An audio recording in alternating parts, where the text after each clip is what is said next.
सांगोल तालुका हा दुष्काळग्रस्त असल्यामुळं तिथं वाळू उपलब्ध करणं आणि वाळू देणं घरकुलांसाठी अवघड असताना तहसीलदार साहेबांनी ऐतिहासिक निर्णय इथं राबवण्याचा प्रयत्न केला, अंमलबजावणी केली या ऐतिहासिक निर्णयाची।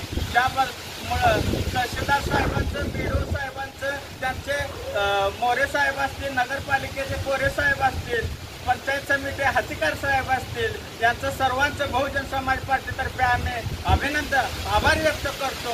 सामान्य सांगोल तालुक्याच्या सामान्य घरकुल लाभधारक यांच्यातर्फे बी आम्ही आभार व्यक्त करतो।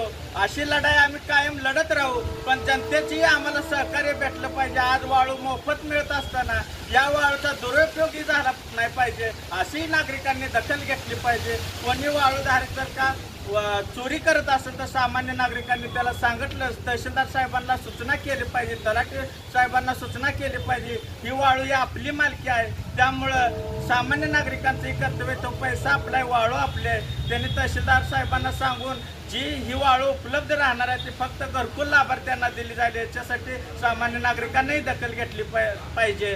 जसा हा वाळू वाटपाचा आम्ही अंमलबजावणी करेपर्यंत पाठपुरावा केला आणि शेवटपर्यंत शेवटच्या लाभार्थ्यापर्यंत पोहोचवण्यासाठी आम्ही बंधनकारक राहील।